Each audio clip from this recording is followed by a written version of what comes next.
That's fine. Good evening and welcome to the Pownal Elementary School Board of Directors for April 27th. First on our agenda is the Pledge of Allegiance, so if you please stand. I pledge allegiance to the flag of the United States of America and to the republic for which it stands, one nation, under God, indivisible, with liberty and justice for all. Tonight we have a class presentation with Becky Gigento, our media specialist, and the students. Take it away, folks. Yes, they'll tell you the title of their books, but actually it was a very long project, and it started with them choosing a book. Some of them are Dorothy Canfield Fisher choices, and others are not, but they chose their own fiction title or nonfiction title, and then they did a lot of other things, book reviews, a lot of other work, right? And then the finale was their Powtoon presentation, which was a really neat free piece of software that allows students to do multimedia presentations, choosing their own artwork, music, etc. So, Lexi is the first one up. Hi, my name is Lexi, and I read The Mark of the Dragonfly. Created using Powtoon. Okay, let's just do it that. That's because we were practicing, huh, Lex? Okay. Okay.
Actually was a Dorothy Canfield Fisher book, right?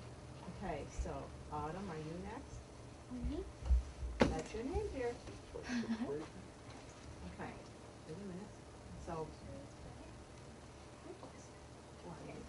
My name is Autumn, and I read The Girl Who Owned a City.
So, my name is Sam Blackman, and I read the book Treasure Hunters by James Patterson for my assignment. And this is my pop tune.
Great, we were left in suspense, all three of you.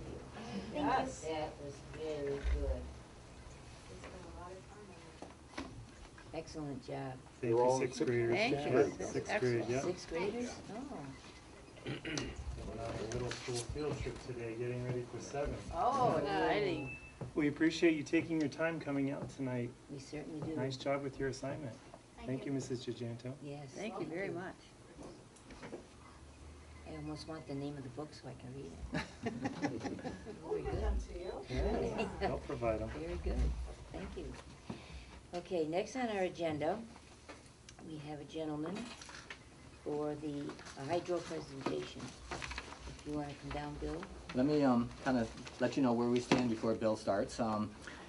You all know that in the past year, there's been a group of people in the consortium to try to come up with a solar RFP that could somehow give a discount to the school for their electric. The percentages ranged from 34%, 22%. We have found in their last meeting that the allocation for the developer that was all ready to do the project, he did not have the allocation from the Green Mountain Power. And so we're at the point now of having no agreement with any developer. We are still in an agreement with the consultant, who is Competitive Energy Services, who is out there looking for anyone that is developing that could help with cutting down the electric costs or the expense for Pownal. Unfortunately, with Green Mountain being in the seat right now that they don't have any more allocation, nothing can happen for this year, and we're not even sure anything could happen next year. I've received a couple of emails from potential people that want to develop, but they've said that they don't think the percentage range for the credits is anywhere near what was being offered before, so we're at a point of standstill. In the meantime, I was in contact with Bill, and Bill has brought a proposal to the school, and I had made a trip to the tissue dam to see what was happening there, and was impressed, so I thought I'd make sure that Bill came to the board here to offer his personal presentation. So, So Jim's got a few really simple kind of overview of the offer and a little prospectus on the project, as well as a sample of what the contract would look like. So those of you who don't know me, we developed the Vermont tissue site we commissioned last year, and really became, it was kind of a groundbreaking project for Vermont, as funny as it sounds for hydro to be groundbreaking in the state of Vermont, given that the whole state was founded on hydro. Nobody had done hydro in 34 years in the state. So that project in and of itself became about changing state policy to kind of re-access the 1,234 dams that are currently unused in the state of Vermont, one of them being in Pownal. So we managed to get, I mean, people actually told me that they didn't think it was possible. The Public Service Board told me that they didn't think what I was trying to do could be done, which they hadn't met me. That was like trying to put out a house fire with gasoline. It's trying to tell me I can't do it. So we ended up getting it done, and it kind of set a lot of example for the state, not just in how you get hydro back online and how you fund things like this, but also how you clean up contaminants from the river, which we did a lot of at the Vermont tissue site. Lead, PCB, dioxin, things like that, all things that you're going to find in most waterways in a post-industrial space, and what you'll find at the Pownal site. So about 3.5 years ago, we started working on the redevelopment of the Pownal site, and the big thing that had prevented that, there are some problems with the actual turbine, which was made, I don't know, it was used when they bought it in 1937 and brought it here, so quite an old unit and not matched well with its generator. So then we started looking at trying to figure out how to fix the primary problem, which is PCBs in the waterway, not from the site, from upstream and actually out of state. And it's a really unique site. It's the only site of its kind in the country where you find contaminants from one state depositing into a second state and then continuing for decades to recontaminate downstream into New York and into the Hudson, which New York's really less than excited about, given all their efforts to clean up PCBs already from the Hudson. So we really wrote the metrics on how you start to remove these things from the river. It's just part of something you have to do when you redevelop hydro, is to get rid of all the sediments that are behind the dam. And right now, we are in really the 11th hour. We're going to wrap up financing. We're waiting for the legislators to finish their revisions to the net metering application process, and the Public Service Board to redefine how net metering works. We will build something called a net metering group. And what that is, it really functions like an energy cooperative. So our meter is quite literally going to be running backwards, generating kilowatt-hour credits. Something that's important to know as you read all this is the difference between a kilowatt-hour and a kilowatt-hour credit. So the easiest way to think about it is the kilowatt is the capacity or the horsepower, and it actually is a direct correlation to horsepower. So the largest that you can build, the largest site you can build in capacity in the state of Vermont is 500 kilowatt. So then you have kilowatt hours. So by example, at 500 kilowatt, if you run it for an hour, you've generated 500 kilowatt hours, which kind of begins to explain then, and I'll split off in two different directions, but it begins to explain the huge difference between solar and hydro. They're both renewable energies, but this plant will generate 7 times as much power as the biggest plant you can build in solar, which is the same size at 500, because we're running 24 hours a day, as opposed to solar, which you're going to base on 4.2 or 4.6 peak hours. There's just a huge difference in the amount of power that we can make. So getting back into kilowatt and kilowatt hour, our meter runs backwards, generating these kilowatt hour credits. In Vermont, currently, they all come in at residential rate 1. Or hydro is in group net metering going forward, classed the same way as solar, which is where I think Jim mentioned the fact that a lot of these deals aren't going to pop back up. It's because solar was subsidized for a very long time. I think 5 or 6 years ago was at 28 cents, as opposed to hydro in the same class was getting 12 cents. So there's a very big difference in the rate because you make so much more power. So now they're all going to be effectively classed around the same based on rate 1. So all of these kilowatt hour credits that we generate, in a sense, we aren't really truly sending energy to the schools. We are transferring the credits to offset the bill, and then the schools will then pay us 95% of that, saving the 5% for themselves as just a savings for being part of the group. And that's really all it is. The bill will have a negative number on it. 95% of that negative number gets paid to Hoosick River Hydro. So this gets kind of complicated, and I don't want to bury everyone with details. Are there any questions so far on any of this? You just answered mine, because my question was, who do we pay? Well, and you would continue to pay Green Mountain Power also, because we don't want to, some months you may not write them a check. But your, the energy offset appears on your Green Mountain Power bill, and we'll try to come in at about, we'll try to allocate about 95% of what your average monthly expenses are.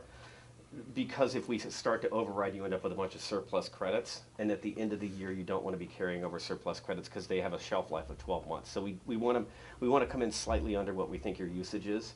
So I want to be careful about how I word this. So your eventual savings won't be 95% of what you would normally pay. It's 95% of what we allocate to you, and we're going to allocate right up to very close to what you use, but not exactly what you use, because we don't want to dump a bunch of credits on there that you can't use.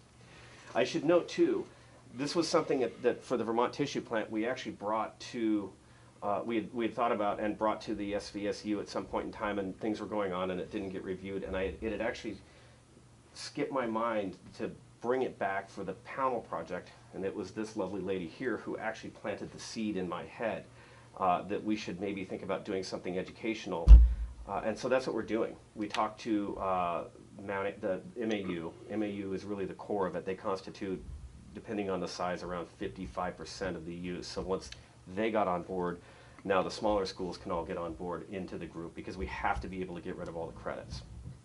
Jim keeps reminding me that there's some really good opportunity too in the educational component.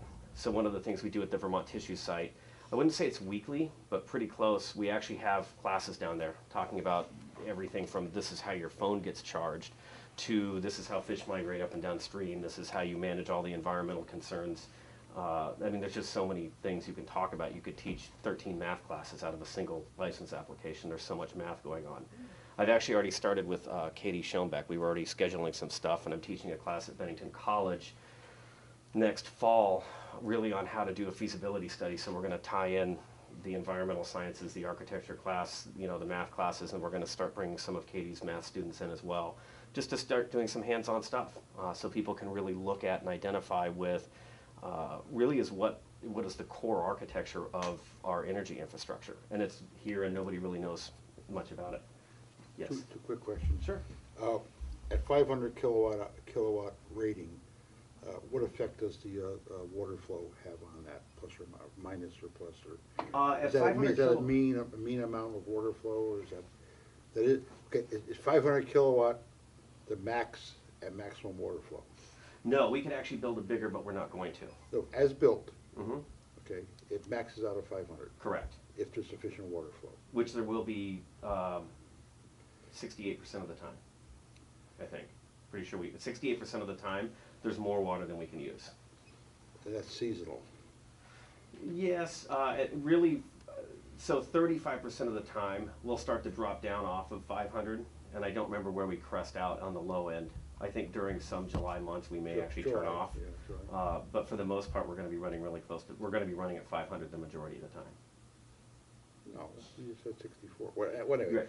So but as affecting our little 5%, is that going to vary too with the water flow? It does, and actually it starts to vary less the longer the group's around. And so I'll give you an example of that. So the kilowatt hour credits have a year's shelf life. So if we head in with a really rainy year, we're going to end up with a surplus that's going to carry over into subsequent years, because it'll just keep rolling over. As long as we've used the original within a year, it'll keep rolling over, which tends to levelize the amount of money that we're going to be allocating. But if we enter in with a dry year, let's just say we start out with a really dry year, then yeah, it's going to start low until we get ahead of the curve and have a wet year, and we have credits that are able to roll over. So we're going to build a bank in the spring. That's the other thing. Is it a fiscal year, or how's the year look? How are you doing the year? For us, it kind of doesn't matter. We just commission as soon as we can. Right now. No, as far as you say the credits are good for a year. Yep. What, are they issued daily, monthly? It's 12 months. So if it's issued in September, or let's just say it's issued in January, if we started generating power in January, after December 31st, those would expire, if we hadn't used them. So that's your fiscal year then for. calculating all this? It's really from the January. point of generation, so it's a year from the month in which it was generated. Does that make sense? If we generate in April, it expires in March. For May, it expires in April, at the end of April. Or your fiscal year would be when you start, the day you start, let's say July 1st. Right. Or May 1st, that would be your beginning of the year, but you don't stick on a yearly basis. It's just that that's your starting point. The credits go for 12 months. Right, from any given point. From any given point, if it's generated today, 365 days from now, that expires if it's not used. Yeah. So unlike all the fossil fuel generations, there's no guarantee we're gonna get what we're gonna get. There are no guarantees that you will get what you can get. What we do In a is. dry year or wet year, in a wet year, we're gonna get more, in a dry year, we'll get less.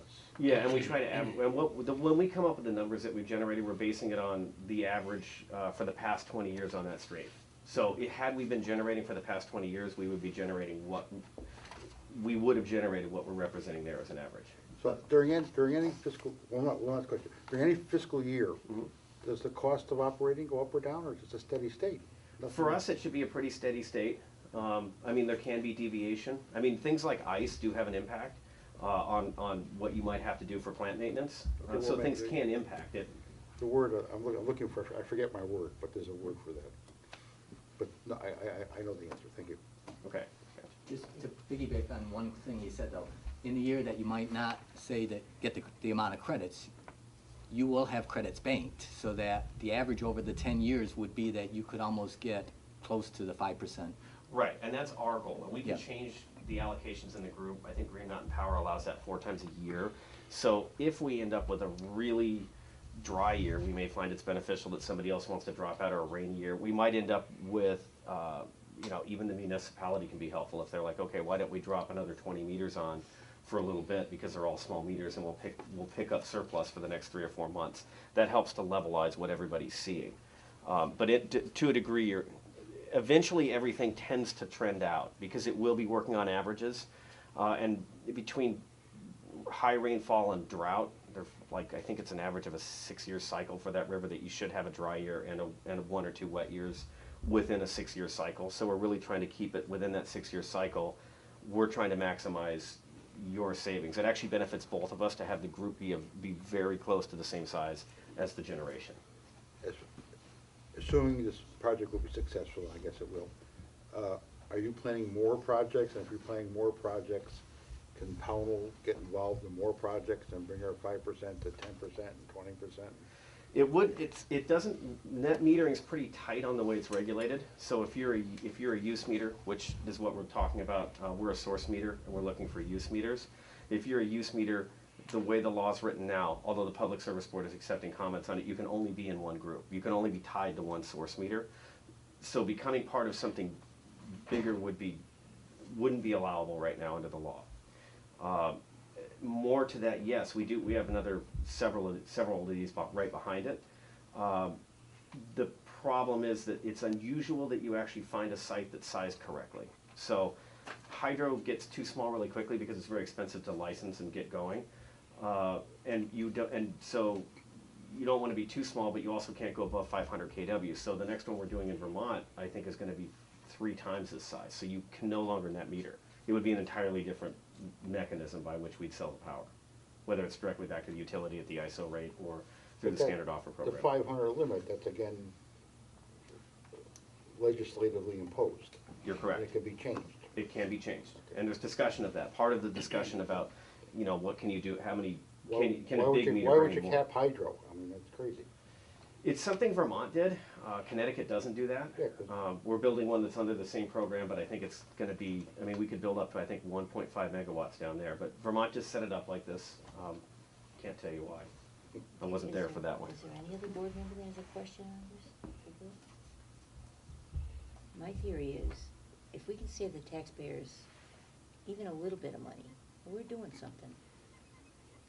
So Right. we need, Are we looking for a vote? I think we're looking for. And I can give you a Does couple it- details too. We're looking at it, we're going to have to match what MAU did, which it's in the contract, but it would be a 10-year term. At the end of 10 years, if MAU does not renew, we have a year then to not renew. At the end of year 8, it's a 10-year contract, but at the end of year 8, if for example, MAU decided not to continue, We have a year then to decide whether we can continue with the current group that we have, which benefits the schools as well, because you don't want us generating so much power that we can't use it. So it gives us a year to either fill that exactly that size or to find something else, or at the end of year 7, starting year 8, you guys have the option of opting out at that point in time. So, which I think you'd find is a really short contract for this type of thing. Most of them are 20 or 25 years. But the initial term is, it's a 10-year term with the option to renew for another 10 years. Correct. Are you looking for a motion Jim. for us to? No, I was just, it was She has a okay question. that we're all part of the supervisory union, right? Uh, Because I thought you said the law was that. It's based upon meters. They actually count it in meters. Even if you So- had 13 meters on different accounts, we can selectively pick meters. Okay, So, thank you. yeah. And the rate, so I did have a question about the rate that I kind of wanted to explain. The rate right now is rate 1. Vermont's changing the way it handles renewable energy credits. It may be that the rate is rate 1, it may be that the rate is rate 1 plus 3 cents. That's yet undecided, but it makes no difference to you. It's really just how much each kilowatt hour is worth. At the end of the day, we're talking dollars. So we're gonna match in dollars as close as we can to what the bill is here. That's the plan. Okay, and Bill sent me the agreements today. They are in the hands of the lawyer. He's gonna go over them this week. And so right now, we're looking for Bill's looking for a motion from the board to, depending on the outcome of the agreements and the opinion from the lawyers, to allow or give the chairman the authorization to enter an agreement with Hoosick River Hydro, commencing as soon as they have the generation online. Okay. I'd like to make that motion that if approved legally, that the Pownal board votes to enter into this contract. Second. Okay, motion's been made and seconded. Is there any other discussion? All right, seeing none or hearing none, all those in favor signify by raising your hand. It's unanimous. Thank you. Well, thank you all very much for your Coming interest, and we'll to explain keep you to us. posted. What's your background on all Oh boy, that's confusing. So this? Oh, you're very articulate on the subject, you're very good. somehow I became the expert in the state on this, and maybe even in New England right now. This hasn't been done for a long time. This is a dead industry that we're trying to revitalize. My background studied a lot of physics, but nothing to do with this in particular, and actually food service for 20 years. So who would think?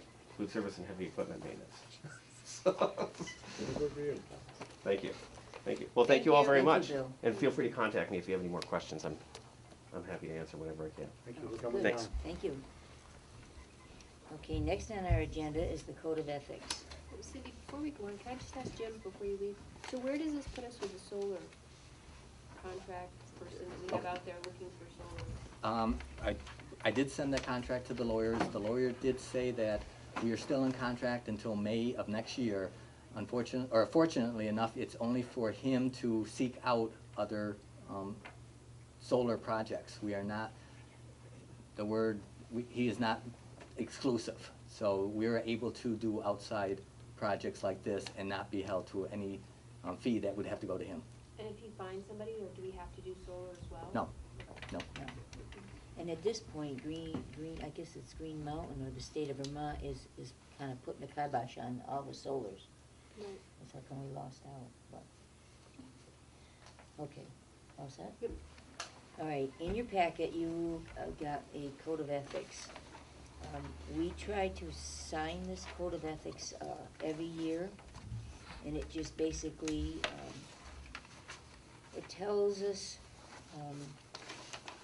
what our personal relations are, the board governance, how we conduct ourselves, the community relations, how we look at conflict of interest, how we prepare and do our training. So it's basically that we have agreed to follow these codes and not veer off and do our own thing.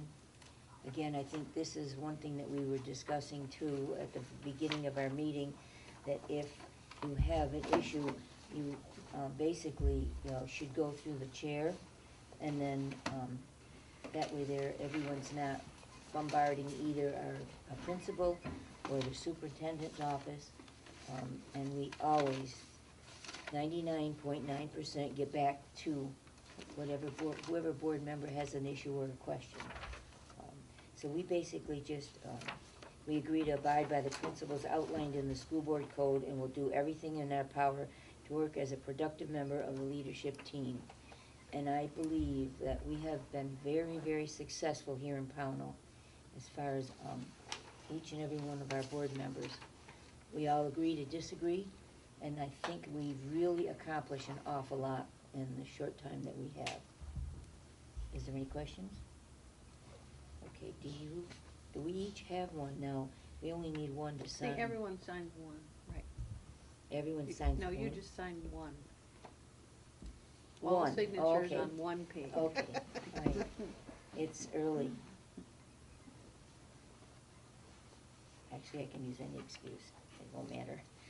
Okay. Okay. Does anyone have any questions on this code of ethics? Oh, God, I love this group. It's great. All right, while they're signing, we're gonna move any public comments. What types of things are you allowed to discuss? What types of things? Yeah, as far as public comments. I would say just fine. Yeah. I mean, can be regarding the school. It can, yes. We just really don't like anything harmful. If you have an issue that's going to be smashing someone's name or anything, I think. Well, no, I don't have to say anything. I mean, Mr. Phillips is aware of some issues we've been having.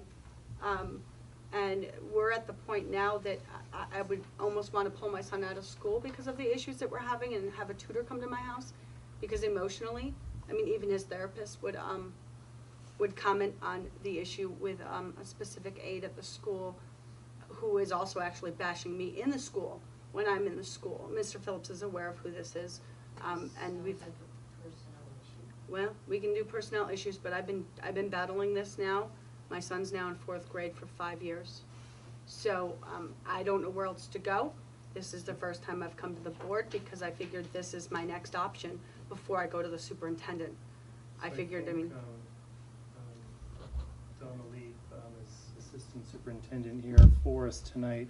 When you bring issues to my attention and either you disagree or you don't like how I handle something, or Well, if it's something not- continues, I think it needs to be in writing, and maybe the Assistant Superintendent can identify. You could send that to us, or you can call and set up a meeting if you want to Well, discuss I that. need to get the information. I'm never getting given the information. I mean, this has literally been going on for 5 years. And it's an issue that Mr. Phillips is well aware of and has tried to correct, but the correction is never made. This person is continuously doing the same issues, and it doesn't seem like anybody wants to do anything about it. So maybe we And it's can being get together. harmful Yeah, maybe to we a can 10-year-old get together. child. It's probably more appropriate to meet with Yes. the superintendent, assistant You know, because the public doesn't really want to be aware of it. I understand Well, that. and for your protection and for your child, we would really not discuss that in a public forum. So, but We I'd be happy to appreciate- meet with you Yeah, and we with could meet Todd together. and, So when can we set this? talk- I would rather talk have it about sooner that. rather than later. We'll set it up tomorrow, like, Sure. we can Yeah. do that with the 3 of us. So we'd meet tomorrow, Oh, or? no, we'll call tomorrow, or I will. I'll talk to Mrs. Leap and see when a good time to meet is. And then I'll call you tomorrow to see if that works with your schedule. Okay, I just feel that, I mean, it really should be publicized, because we're not the only family that's had issues with the same person. And it's just, I feel like the school is kind of sugarcoating it. And I think that's, you know, Pownal School, I've really loved Pownal School. My son loved school until this issue started. And now my son hates coming to school. I can guarantee you that, first of all, I appreciate you coming to the board with the issue. Because it is a personal matter. I do have a lot of faith in superintendent and assistant superintendent, and even our principal, getting together with you and clearing it up. Well, I mean, I'm glad to get together with the superintendent, but I mean, I just feel that, you know, after 5 years of the issue, I know Mr. Phillips just came in, you know, he's been here 4 years now, right? You know, and having these discussions over and over and over again, and why the issue in 4 years hasn't been able to be corrected through the principal. Like, I don't feel like I should have had to go any further than the principal. I feel like that should be able to be corrected that way. But it doesn't seem to be able to be corrected that way, and I think that's very frustrating as a parent who, for 4 years, I served on the PTG. I dedicated over 100 hours in 4 years, maybe more than that. And I stopped because of this issue with this person. And for me, that's what I wanted to do. I wanted to be on the PTG. I have another child in kindergarten, so I would have been in the PTG for quite a while. I mean, I did almost every one of the fundraisers. I mean, we really did pretty good on the fundraisers. Yes. And She's been very active, and we appreciate that. not anymore, though. I mean, we're down to 3 people in the PTG. But I think with this meeting being set up with the superintendent and assistant superintendent, I can almost guarantee you the problem will be solved. Okay, I'm gonna take you on If that word. you may, and if it's not, then I invite you to come back to the board, Okay, all right? appreciate it, thank you. Okay. Yes. I was sent on an assignment to find out a surprise that will be happening tomorrow for the 6th grade.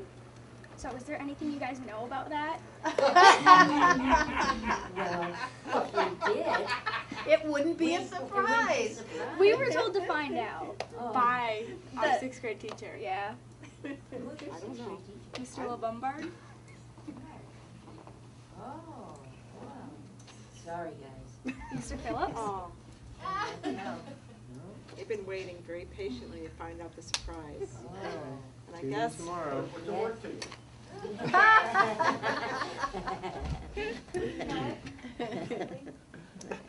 Apparently, you didn't read the code ethics. All right, Well, I thank tried to you. do this. Jim. Why aren't you I'll talk to signing you. this, Jim? I'm not signing it. Why? I'm choosing not to sign it. Okay.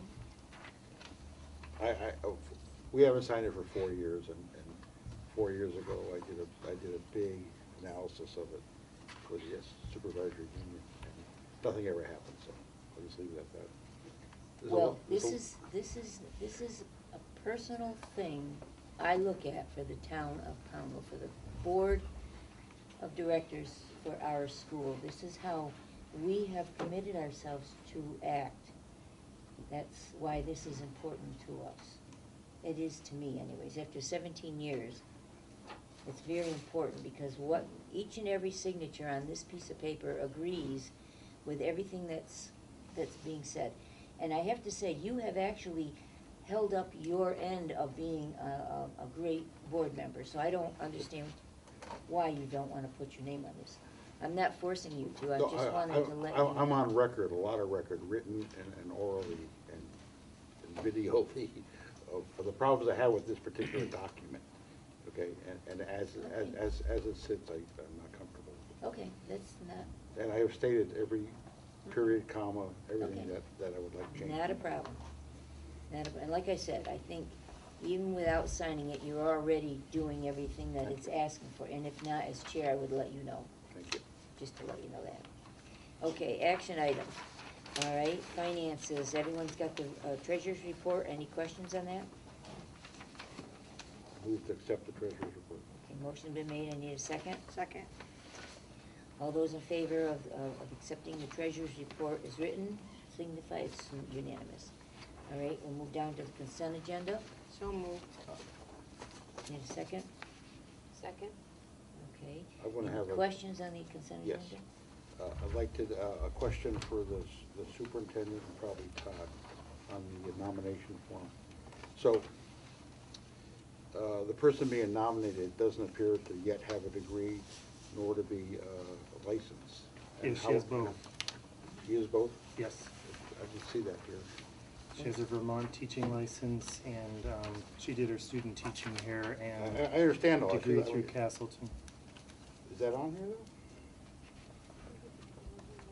Where's It the- says bachelor's degree.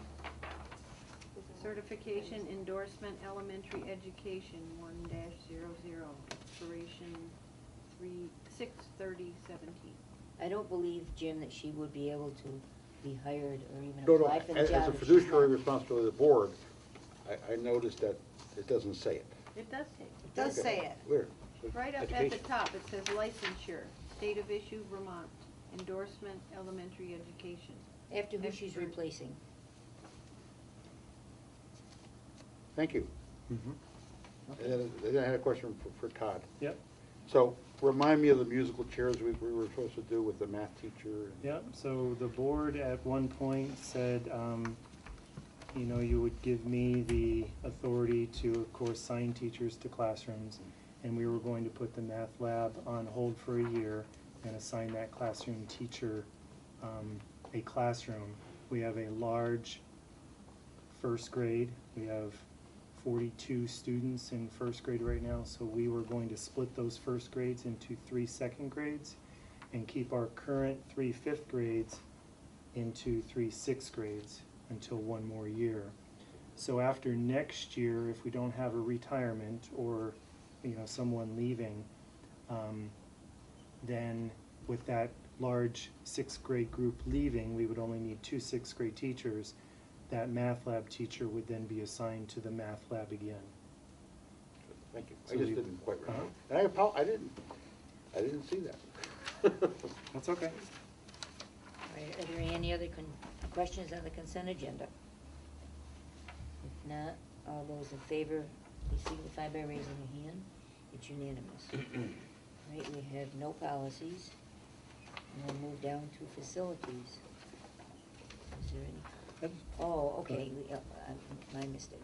I spoke to Kevin and I asked him, because this was going to be not a rush-through meeting, but a short meeting. He's going to prepare his annual statement and come to our meeting next month with his wish list and everything that he's been working on. And he will update us on the phone and, yes, and anything else that has been going on with him. So he will be here next month. And I guess that's all for facilities. The other, I'll wait till okay, we'll move down to the superintendent's report. I didn't have a big report for you tonight, but I wondered if Todd had spoken at all about the Kathleen Lane work that our teams are working on? No, I haven't. Because I think that's very exciting, and we're meeting again on Monday for a full day with Todd and his team from the school. What did you call it? It's called Comprehensive Integrated Three-Tiered Plan for each school. And it's something that every school is sending a team to these workshops. And what we're doing is aligning all of our academic goals and expectations, our social skills and expectations, and our behavioral skills like PBIS, so that it really is representing the whole child instead of just looking at academics or looking at things separately. It's really trying to bring together all of the planning and all the services in one comprehensive picture. It also includes our expectations not only for students but for staff and for parents and for administrators, and so it really is it's a huge effort, and I really commend the teams that are working, because they're working very hard to really in one place make a plan. It's called a blueprint for the school, so that it's very clear for board members or for parents or for new staff coming in to know it's sort of like the framework of your school. And the teams have been working very hard. We're going to have a day Monday, a full day, and then 3 days in June that we're really going to do some intensive planning, including scheduling and what is your behavior management model and what are your social skills instructional models, so that the whole picture works together. And they're going to work in June so that the plan is set for implementing in the fall and bringing that to the whole staff for their awareness and input. So it's really very exciting work. It's very research-based, and she's really, her name is Dr. Kathleen Lane from the University of Kansas. She's been to visit us. She kind of alternates between visiting us and doing an online sort of webinar presentation for all the groups. But it's very interactive and very work-based. Each team is individually making plans for their school. So we'll get to see that Oh, yes. sometime Yep, before the school yep. starts? Yep. And what's so nice, I just want to supplement that, is that our school with PBIS in place and the expectations of student behavior and the matrix that we have, we were kind of ahead of the game as far as some of the schools. So we went in with a piece of that plan that is going to fit within the overall picture. We do have to tweak some things, but it really aligns well with what we've been doing already. That's good. It's really sort of an umbrella that is bringing all the pieces together and into a really tightly knit plan to serve the students and families well. So it's really very Sounds- exciting work, I think. Yeah. Sounds like it's gonna be a great item. Yeah. Great, thank you, Donna. All right, principals report.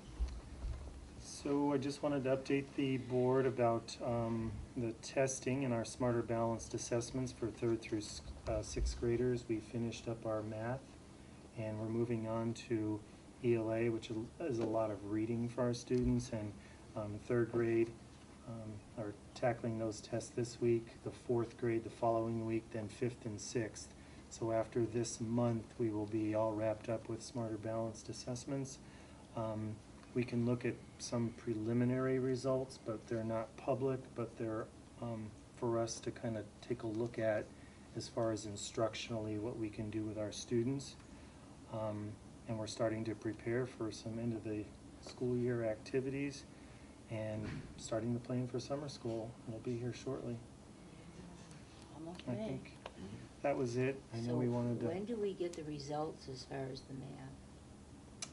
Not till they're. Not till fall. Yeah, Oh. fall. But actually, the preliminary results are very helpful for teachers for their planning and structuring their classrooms and their instructional groups. So they are able to see some of that, but they really don't clean up the data. Like if there were students missing in the reports, they have to track down, you know, should they be included in the data or not? I mean, statewide. Right. So there is a lot of effort to be made before they can solidly say that the data they're representing is valid. So they don't represent that to the public until they're really sure. So that won't happen until probably later in the summer, maybe by August. Last year, I think it was August, right before school. Okay. But, you know, Second they're thing always we look trying to forward make it to. earlier. They had promised it would be immediate or, you know, right after, but I think they're not quite prepared for that yet. But the useful data that they're giving us is very helpful at this point. Well, I think it's more important that they take their time and do it correctly That's the first right. time That's than right. try to rush through That's it and right. say, whoops, we could have done it better. And I think our, you know, it's a very complex system, so we're all learning together how to find the information that we need. But our new data coach, Melissa Cynical, has been very helpful in finding the data and then really helping teachers, staff members focus on where are the strengths and challenges and what did that question look like or what was the standard it was testing. And so to find the real highs and lows of where we need to put a little more focus so that every student can be successful. She's doing a really nice job helping staff. Yeah, I like that. I think that's great. All right, thank you. Mhm. Okay, our next meeting, we're gonna be back to our normal third Wednesday, which is May 18th, and it will be at 5:30. And I just wanted to, we signed in the consent agenda a field trip to the Baseball Hall of Fame, and I just wanted to. Basketball, I think it was. Basketball. Basketball. Yeah, they said Basketball. What did I say? Baseball. They've gone there before, I but knew it was this, a ball. yeah, last year. Yeah, it's kind of far away. I just wanted, I know Mr. Kipp is the driver, but I just wanted to reiterate what our last HR person said, because if you're working in the system and you're driving, then we as a board, under the federal law, cannot pay him. And I just, I want to make sure that Mr. Kipp understands that, because he volunteered to drive the bus. And maybe he's just doing it, but I just want to make sure, because we don't want to get ourselves into trouble with the federal law. We're not paying him for the bus. No, we can't. He gets his regular pay. Exactly, exactly. So, that moves us down to an update on Act 46, James. A question for the assistant superintendent. Are you going to the SU meeting tonight? Yes, I am. I noticed Act 46 was not on the agenda. Do you know anything about that? It's going to be on the superintendent's report. I think there's going to be quite a lot of conversation Yeah, okay, so I'll tonight. make sure I was going. And I also did attend the forum with the Vermont School Boards Association and the Superintendent's Association and the representatives from the AOE on Monday. In Brattleboro, Yes. at a very Yep. unreasonable time, Well, they moved it, so that made it hard for people. Yeah, it was at 11 11 a.m. 11 Mhm. I was going right up until 10 a.m. Oh. The bus was late picking up my mother. Oh. So, okay, that being said, after the last meeting, I did email everybody that they wanted to disband the committee, okay? And then North Bennington pulled out, so just a general overview, and I'm going to say this until people understand it. In my opinion, the Southern Vermont Supervisory Union should have been exempted from Act 46. The reason for Act 46 that they state in the Act that there's 70 supervisory unions with less than 100 students, okay? And what everybody's getting tripped up in all the controversy with some of our member districts is if you're deciding to become a supervisory district by combining districts, then you go to section 706 of the title. Is it 15, 16, 14, whatever our title is, the education title. And that's been there for decades. So if two districts want to get together and form one district, you go through this process. So what's happened is, not Pownal, but all the other districts, all right, are using the excuse of Act 46 to do all this other stuff. And it's clearly, and this is the part I want everybody to remember, there's 5 objectives for Act 46, in Act 46, and 4 of them are motherhood and apple pie and equal education stuff. You know, the things that aren't, that the Department of Education admits that they, you know, after 15 years of equality in education, they can't measure it. There's one thing that the Secretary of Education and the State Board of Education has emphasized is goal number 3, which is the reduction in force. They will accept any proposal, okay, that reduces the ratio of students to teachers, okay, on a full-time equivalent basis. That's not just I'm sorry, I stand corrected, of all employees, okay? So it doesn't say cut money or save money, it just says the head count is too high, whether it's teachers or janitors, okay? Any proposal for merger has to show this, has to show reduction in force. And you can look at supervisory unions 6 ways from Tuesday, and we have consolidated everything possible. You know, any more consolidation doesn't save the head count. And the goal of the act is the head count. Going down to 706, Bennington thinks they should have 19 representatives, and we should have 0.2 representatives. I don't know what but it has nothing to do with us. It has nothing to do with us. So I'm interested in what's going to happen tonight because I'm going to speak for myself tonight.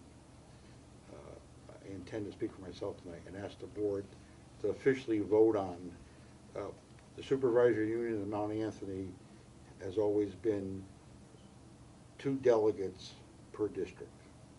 And this Act 46, they're trying to say that Pownal gets 0.3 and Bennington gets 3.2. All right. And I don't see anywhere in the law where that's. I think you'll see some different information tonight. They gave us quite a bit of information on the different representative models that you can choose. One of them is the Mount Anthony model. They even cite Mount Anthony as being the creator of this, they call it the hybrid model. Yep. But there are other models that are directly proportional, or there are weighted votes in a proportional model. But we do have some. You're going tonight? Yeah. There's a lot of information we'll share. They also are, were quite clear about the alternative alternative plan where people would, I know we hear quite a bit, well, let's keep it the same and write up what we have, because we have so much already coordinated. And they said that that's really an option that is only for districts that are so different than any other district that they absolutely can't find a way to consolidate with any other districts. It's like Well, if they're in a patchwork of an impossible situation, they can claim that alternative method. But they said it is not for something like the SVSU, where it is seen that it could be possible to go to one of the models that they represent. And they pretty clearly said the Board of Education is not going to approve it if we try to write up something that is the same. Because Well, another who thing said? they're going to look at is that all these other models in places around the state where they have been successful, they are going to become the new norm for what is possible.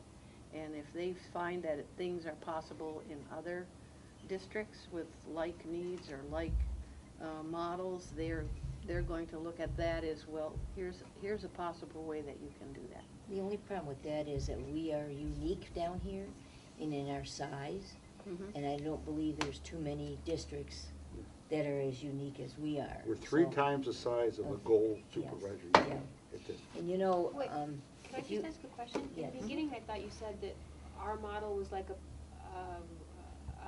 perfect. yeah, a The good model, and MAU then model, you're saying, and the then at the end MAU of this- model of representation, the way they elect their board members at large, and they each represent a community.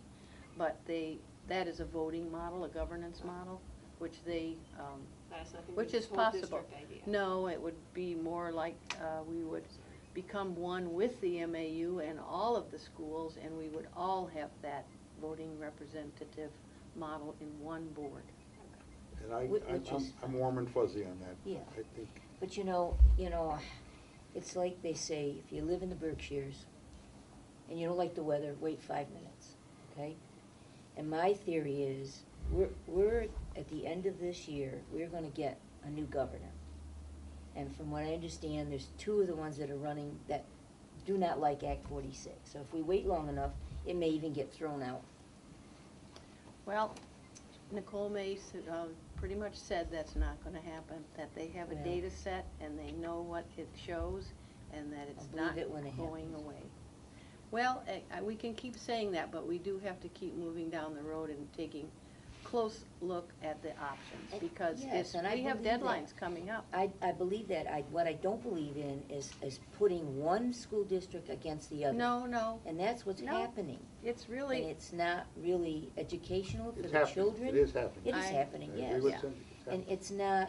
it's not putting our children forward. yes. We're here because of the children. Yes. And it's very unfortunate Yeah. that there's some board members not here that forget that.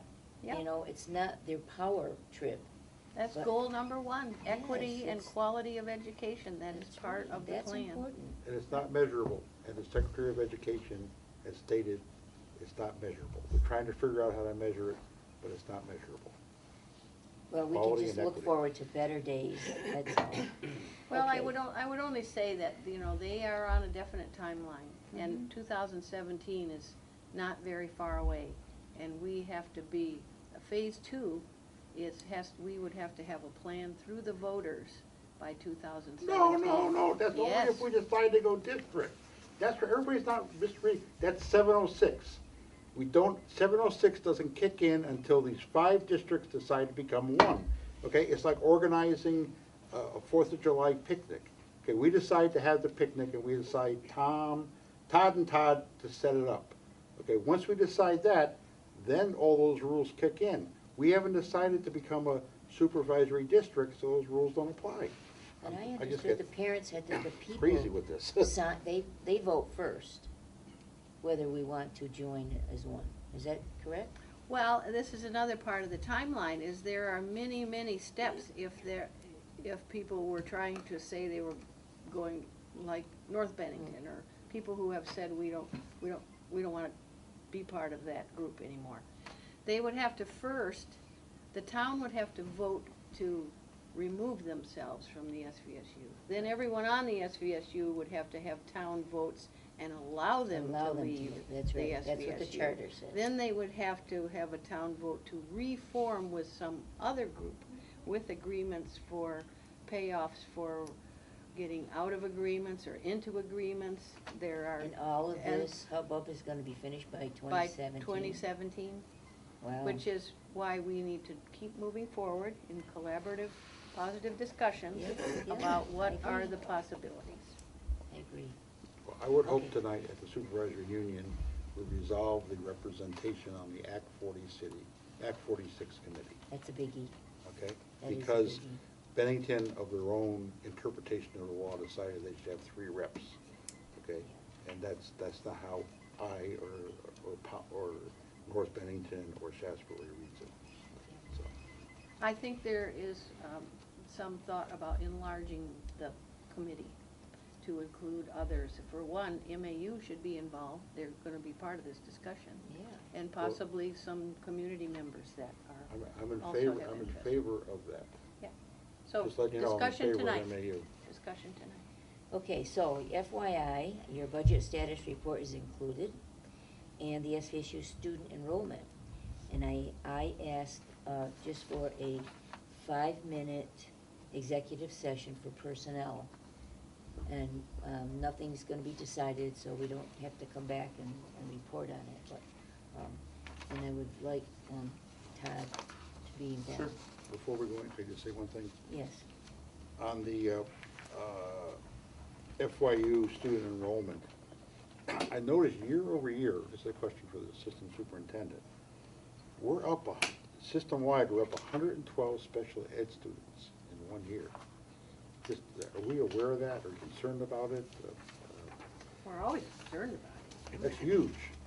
I mean, 15 over 16, we're up, you know, Pownal's up 9 or 10, you know, but system-wide, we're up 112.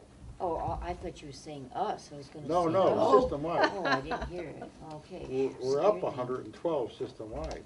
Oh, system, I missed that word. And we agreed to hire these extra special people. Pownal agreed, and we have a half-time person to get better control on people who get in.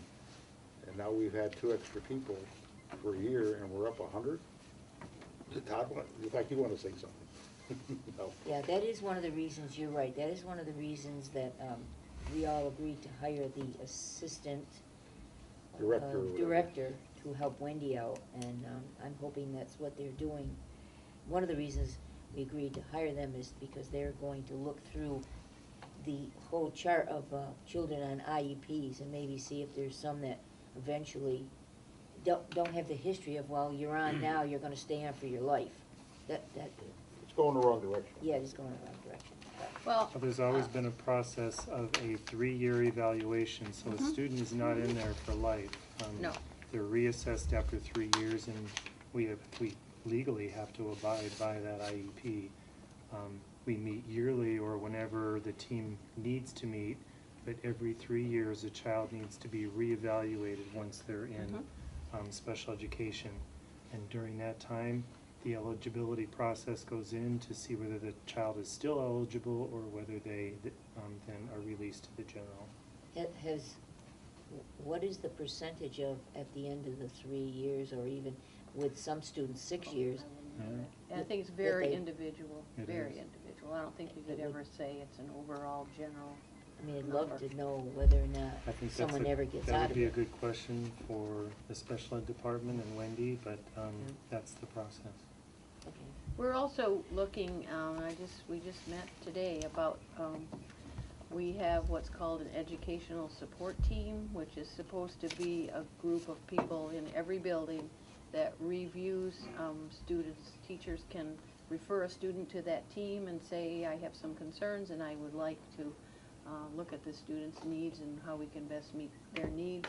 And we have a flow chart and a way to collect data on the student's progress, to actually look at the student individually and see, do they have needs for a special plan? What should that special plan look like? And then implement some instructional strategies And did that child succeed in the strategies? And so there's a flow chart each step of the way to guide the referral process. So we are meeting to come up with a very consistent plan for all the schools so that students aren't automatically, if a student has problems, they say, oh, they need special education. No, there's a very consistent plan for looking at each student's needs to decide, well, do they need a 504 plan with just some modifications for their learning needs, or does it go further than that to a referral process? So I think that is going to help in the long run, not today, because we're still just trying to Well, define that consistently Right. for everyone. In the 21st century, I can believe that they have changed it. 15 years ago, that wasn't the case. If a teacher thought the child needed it, they really didn't have that type of a team. Mhm. They just automatically put the child in. Or the data, we talk about not liking assessments very much, but it actually is a way that we use it as a tool to measure a student's progress. And there's a difference between whether a student can learn or whether they're just not getting the instruction that is meaningful to them. So we have to always look at, what does that child need? So we're looking much more closely at that now. Good, all right, good. All right, is there any other business to come before the board? Hearing Move none, and close. we move, we have a motion to move into executive session. Oh, executive session. Second. Thank you for my You wanna ticket. keep that? Oh, we're gonna For my get you. ticket, keep my Here's ticket your here. ticket.